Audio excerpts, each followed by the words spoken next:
Hello, everyone, and welcome to the Abundology podcast. My name is Renee Spears, and I'm a law of attraction mentor and spiritual advisor. And I help people be happy and attract more money, love, time, and joy in their lives. I'm coming to you from downtown Bozeman, Montana, and this is the weekly energy update for the week of October 31st, 2021. Every Sunday, I talk about how the energy is going to be for the week ahead, and I also infuse the show with some positive vibes. So you do get a little positive energy boost just for listening. And yes, I made it to Montana and I am so happy here. It's absolutely beautiful. And I have hiking trails about 5 minutes from my home. I especially love that feeling of trusting your intuition and then following it. And then it turns out better than you could ever even imagine. Yeah, I'm here for that. So my stuff gets here this week. So I'm recording this podcast from a camp chair and boxes in my living room.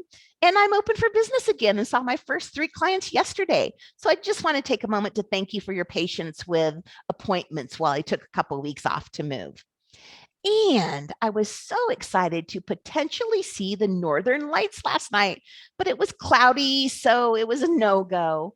But I want to take a couple minutes to just talk about the Northern Lights a little bit because we can forget, or maybe we don't even know how much they affect us humans. So the Northern Lights are caused from solar storms and solar flares that emit radiation across the entire electromagnetic spectrum. And these particles, these high vibing charged particles, cause disruption in the Earth's magnetic field. They cause like power outages, disruption in satellite, radio, cellular communications, our computers, our internet. And this solar activity is also known to influence human consciousness. So we think it's just this pretty stuff in the sky and it's wonderful, but there's so much more to this than that.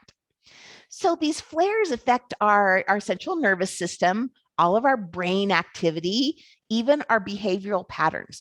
So some of us can feel a huge power surge in our bodies. These surges are often followed by this drop in energy level. These flares and this energy can cause nausea, body aches, pains, dizziness, even a feeling of overwhelming grief, while other people may feel euphoria. So what's happening is that these solar storms are causing our cellular memories to awaken and clear. So unprocessed emotions from past trauma and experiences are stored as these low vibrating, low frequency energy things as cellular memories. So when we have these high vibing solar storms with this high frequency energy, what that's doing is that's elevating the low frequency of these cellular memories. And as these cellular memories are recalibrated to this higher frequency, we might find ourselves spontaneously releasing all of these lower emotions of sadness and anger and grief without really even knowing why it's happening. So it's like they're coming out of the blue, but just as quickly they dissipate. So we're currently in solar cycle 25 on our Earth, which started a couple years ago. And it's expected to peak with the most solar activity in the years 2024 to 2026.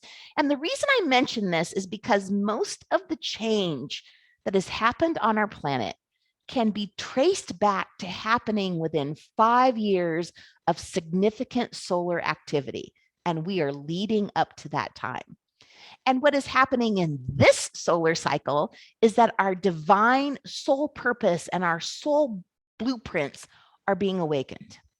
And these blueprints are interwoven into our cellular memory. So when these high vibes from the sun release these low vibes, these memories in our cells, at the same time, it's awakening our soul blueprint.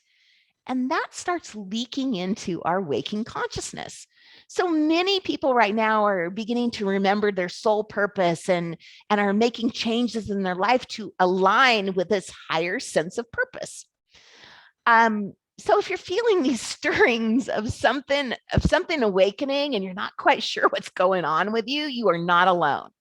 So one more thing, because of the influx of this high frequency energy, it increases the power, the speed, and the manifestation capacity of our thoughts. So we are quite literally able to instantly manifest whatever we think we can create. So that is coming, especially in the next couple years as these solar storms increase. So the higher your vibe, the easier it is to manifest and create your life. And that is why I am always focused on raising your vibes, getting them higher. So you can offset some of the symptoms if you feel any from the solar storm just by getting some extra rest and drinking lots of water and even taking a dip in the ocean if you can. So, well, happy Halloween, Day of the Dead, Samhain. Last week we talked about the veil between the living and the spiritual worlds being really thin right now, making this a fabulous time to practice your spiritual gifts and to get signs and messages from those who have passed and also from the universe. And this is also a good time, a really good time to get a reading from your favorite intuitive because the messages are really clear and there's a lot of them right now. And then it's November. Like tomorrow is November. And this November doesn't disappoint. It's transformational. It's full of changes, surprises, and aha moments. This month, we have a lot of Uranus energy, so we can expect sudden turns of events and lots of surprises. And for most of the month, we're in Scorpio season, which is about, deep transformation by helping us shed what no longer serves us. And the Scorpio energy peaks on Thursday, the 4th, with the new moon. So new moons, as we know, are the starting point of the lunar cycle. So they're thought to bring new beginnings and fresh opportunity. And this is the most auspicious phase of the moon for setting intentions, starting new projects and bringing new things into your life. So since this new moon is in Scorpio, the spiritual meaning of it is all about facing the darkness of our shadow selves and embracing our inner truth. This is a time to look inward and fully embrace the shadowy parts of your psyche and transform any pain into power. Basically, right now, we're looking at our shit and we're deciding to finally do something about it. We all have our stuff. And the energy with this new moon gives us the opportunity to heal that stuff. It's just easier to do it right now. And we want to use the available energy to make our lives make our lives easier. And that's what this podcast is all about. So with this new moon, take a look at what is holding you back from going to the next level of your life and change it. Just like that. There's no beating yourself up because you should have changed it years ago. Nope. Just acknowledge what you want to change and do it. It's just easier right now to make these changes. So we might as well take advantage of this energy to get our shit together. So with that said, November's new moon, it's a meaningful moment really for looking inward and getting real with your dark side. It's a time to embrace the shadowy parts and then just transform all of that into power. So alone time's really important right now. This is the week to schedule some alone time, to take some walks alone, to go out to eat by yourself, just to spend some alone time journaling. Just give yourself time to feel all the feels this week. Now, because December's new moon will be an eclipse, and that is not considered to be a good time for practicing any moon rituals. This is our last good chance for a new moon manifestation for the rest of the year. So take advantage of this lucky opportunity. Set aside some time to consciously set some intentions by writing them down or making a vision board or just saying them out loud as you light a candle. It doesn't have to be big. It's just setting the intention and acknowledging it to yourself and the universe. So this is also a time to do a really deep meditation or put together some really witchy new moon ritual. Just something to harness this intense and mystical energy that we have right now. And then the next day after the new moon, Mercury enters Scorpio. So we have 4 planets in Scorpio. So we have a lot of intense Scorpio, deep transformational stuff happening right now. So to recap, on Thursday the 4th, the new moon is carrying us straight into the heart of Scorpio season and the depths of our soul. So this powerful moon, it's going to be tense. We're going to have turmoil. There are going to be unexpected twists, but it also helps us to forge a deep connection with our feelings and our fears.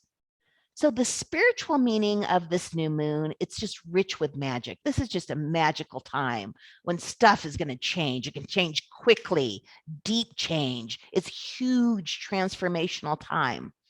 Big things are brewing and we're about to make these huge steps forward in our life. So spend some time alone, acknowledge the stuff you want to change in your life, and then set your intention to change it on the new moon and move the F forward. This is an intense time, but it's also so good. Like we end November like powerful mothers, man. We know where we're going. We're on our path. We've digged up some of our stuff and we've released it, and we are ready to move forward in our power. So it's also the perfect time for a reading. So if you're feeling the need, schedule something with me, and you too can see my lovely camp chair setup during our session. So as usual, thank you for listening. Have a transformational week, and I will talk to you again next week.